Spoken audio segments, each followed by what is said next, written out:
izuba rizamurika nta byo kugohekera guha bakakwambika bakanakwandika iharura inzira ntawe utagusekera ishyari n'ishyano buracya tukabaho have sigaho nabo sibo ino ni innovasiyo igihe niki mwavuze ko mfite impano urumamfu kuwe mugano badusiga mu rungabangabo nk'ingabo ku rugamba bo barasagamba bareke dukore natwe dukure muri uyu muzika bisaba kwimurika Jaden the rapper the West Walkers. Ma copine, c'est pas ma cousine. Ankundira uko ndi nubwo ndi umukene. Isara mufuyira azatuma nacupira. Anyiyumva mu mbona ashobora no gusara. Byaramurenze urebye nagaruriro. Umutima we nukiri mu gihirahiro. Ahora Facebook intego ye ni chat. Ansaba ko dusohokana ijuru n'amanywa. Dufatana ko kunywa, dusangira ko kunywa. Emiro, the West Walkers. Promotion ni ikibazo kuko kenshi bipfira mu itangazamakuru cyari cyane. Icyakuba kugira ngo ibyo byose bikemuke nimwe twazo byo guhuriza imbaraga hamwe cyangwa se gushyira hamwe kugira ngo dushake isoko rya bihangano byacu.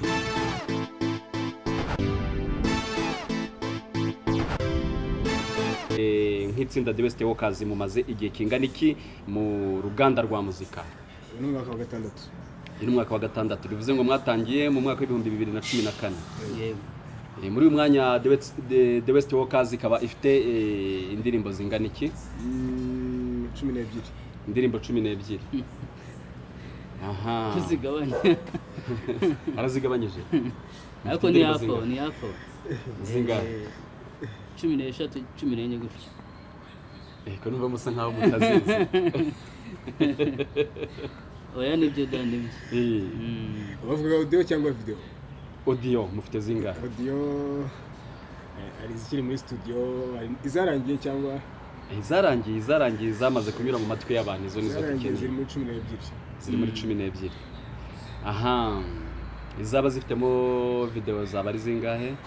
Video ni esheshatu.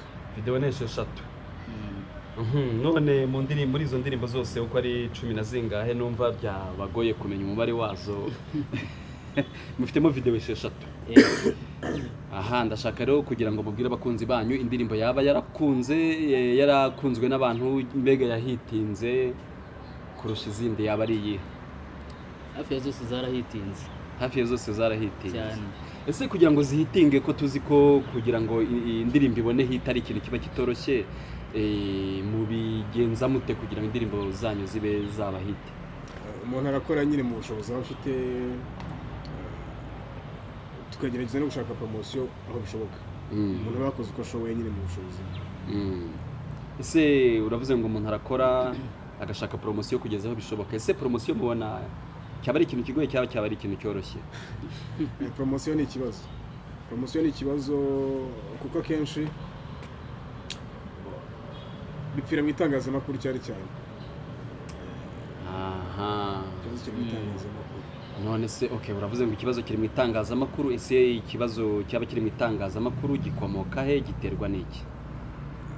Urumva ntago mu Kinyarwanda bavuga ngo aho mwagatukisha bose. Ntago bivuze ko ari itangazamakuru muri rusange cyangwa abantu bose ngo bambara urwo rubwa. N'abantu bamwe na bamwe. Ni itangazamakuru bimwe na bimwe yaba kuri radio zimwe na zimwe cyangwa se televiziyo. Ariko nkawe n'ubundi turi kumwe n'itangazamakuru. Urumva rero ugiye kubashyira bose mu gatebo kamwe hari ibyo waba uri kubeshya. Ako nyine ntago biragenda neza cyane. Tumenyereye ko kenshi itangazamakuru rifasha abahanzi n'ibihangano byabo kuzamuka. None se mu gute aho sindahumva neza. Gute nyine niba ikibazo kiri mu itangazamakuru kandi tukaba tugenda twumva indirimbo zitandukanye zica ku bitangazamakuru bitandukanye, none se nihe bipfira? Wenda urebye nubwo turi kwibanda ku itangazamakuru niho bipfira kubera ko usanga n'ubundi za ndirimbo zikimwe n'izaba abantu bamwe. Kumva ngo wenda urumanzi kizamuka aho tubona ko nta gaciro kenshi bakunda kuduhereza abahanzi bakizamuka. Ugasanga nyine bari kwibanda kuri ba bantu bamwe, ugasanga umuhanzi umwe niwe radio zose zo mu gihugu ziri gukina, ukibaza nuko ari gukora cyane cyangwa nuko ari uzi kuririmba. Nyine urumva nago baratugirira icyizere kandi tuba twakoze imbaraga tugatakaza imbaraga twerekana ubushobozi dufite ariko cya cyizere kugira ngo ba banyamakuru cyangwa se byatangazamakuru bibashe kugira icyizere. Umuziki dukora uba ugomba guca mu itangazamakuru. Itangazamakuru ni iki rero? Itangazamakuru ni umuyoboro uhuza abaturage cyangwa se public babandi dukorera bya bindi kugira ngo ibyo twakoze bibagereho. Urumva n'ubundi njye nkoze igihangano bakigumana mu rugo cyangwa nkagiye abajama banjye, icyo gihe nta kintu naba ndi gukorera. N'ubundi iyo ugifite igihangano mu mutwe utaragikora kiba ari icyawe, utaragisohora. Ariko iyo bamaze kugisohora kiba cyabaye umutungo wa rubanda. Urumva rero haracyarimo imbogamizi ariko amahirwe arahari n'icyizere kirere cy'uko ibintu biri kugenda bisobanuka buke buke, biri kugenda bicamo gahoro gahoro. Urumva aho twavuye niho hari hagoye cyane, aho tugeze ni heza, naho dushaka kugera ni heza kurushaho. Aha, reka nanone nongere, uravuze uti bipfira mu itangazamakuru cyangwa se bigakirira mu itangazamakuru. Ese noneho nk'umuhanzi cyangwa se abahanzi mubona ari iki cyakorwa kugira ngo icyo kibazo kiveho burundu? Niba ukoze igihangano ari kiza kigere kubo kigomba kugeraho, kuko dukurikiye ntabwo amaradiyo n'amateleviziyo ari mu Rwanda ntabwo ari makeya.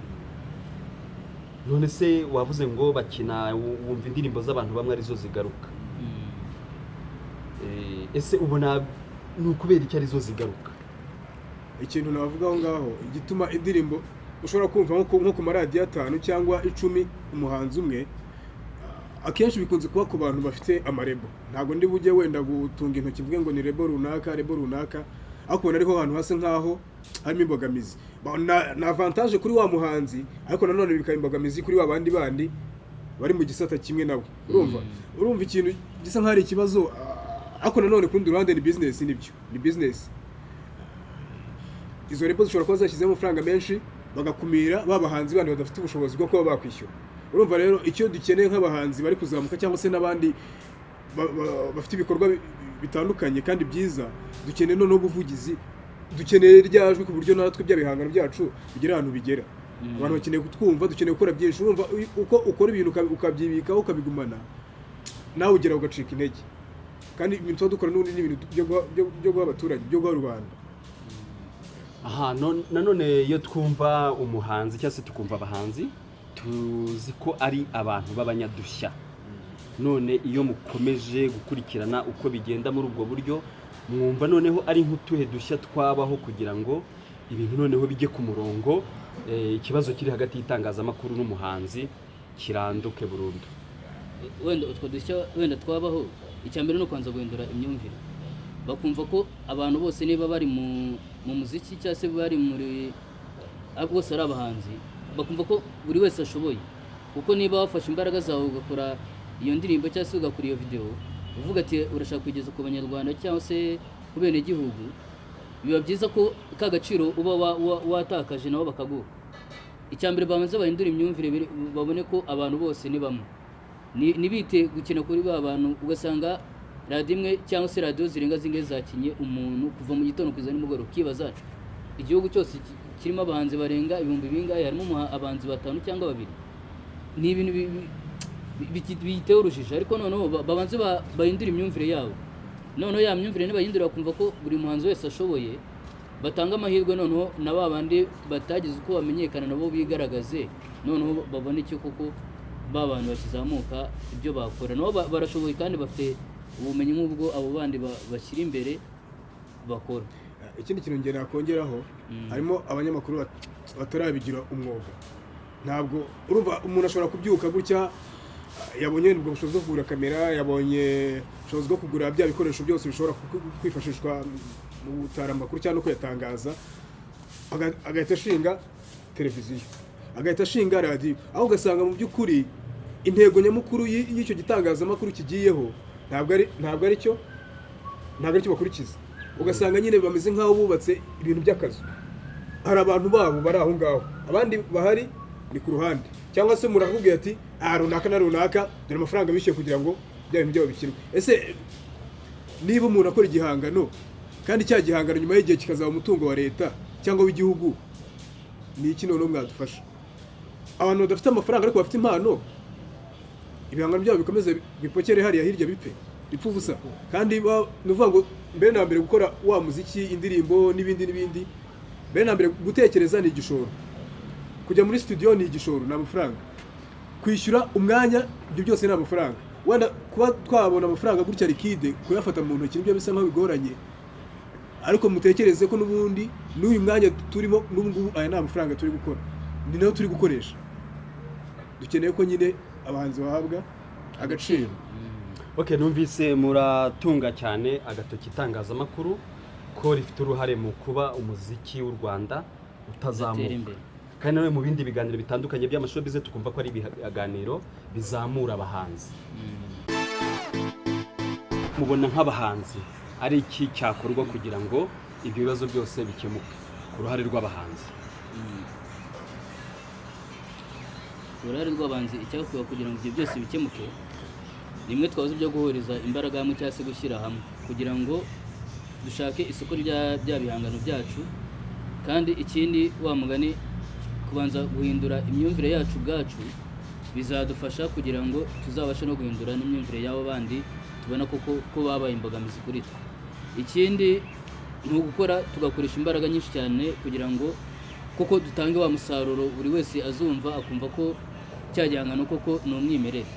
Duharanire ko ibihangano byacu ari iby'umwimerere, ibintu byo numva ko hari abashishura ibyo gushishura wenda tukabyihorera cyangwa se bakabireka, ubundi noneho tugashaka koko cya gihangano kizacuruzwa muri uyu mwaka turimo no mu binyejana bizaza, kikazaba koko ari cya gihangano gifite karite ahantu hose. Icyo navuga ngenda ndavuga ku mpande ebyiri zonyine, harimo abantu bafite amafaranga ariko badafite impano, hari n'abantu bafite impano badafite amafaranga. Dukeneye ko noneho abantu bafite amafaranga bashora muri ba bantu bafite impano. Urumva rero tubigira business, tubigira akazi ka buri munsi, tubigira ubuzima bwacu, kandi noneho dukeneye gufatanya, kunga ubumwe, guhuza imbaraga, tuzagera kuri byinshi. Aha, hanyuma nanone tuvuye ku cyo mwabwira abahanzi, n'iki noneho mwabwira abaproducer? Abaproducer icyo nababwira ni uguha agaciro umuhanzi uwo ari we wese, ariko nanone abahanzi natwe twisubireho nyine. Producer mbere na mbere ni umwanya riga, kuko ikintu utagihaye umwanya n'ubundi ntacyo kiba kimaze. Hari nk'igihe ukora igihangano uko wagisize umaze kurikodinga man agahita guha ukibaza indirimbo ni sample ni ibiki. Bagerageze baha agaciro nyine, baho umwanya ibihangano dukora. Ntabwo ari ibihangano bibi gusa, nanone ntabwo ari bose, hari n'abo twashimira. Hanyuma nanone mukaba ari iki mwasaba nanone itangazamakuru rikora ibijyanye n'imyidagaduro, ari naryo rifite uruhare mu kuzamura ibyo bihangano? Icyo twasaba itangazamakuru no kudushyigikira nta kindi, kandi bakamanuka bakegera buri muhanzi wese ahari. Apfa kuba ari umuhanzi kandi bazi ko ashoboye, bareke kujya muri twa dusiko tumwe na tumwe duhoraho.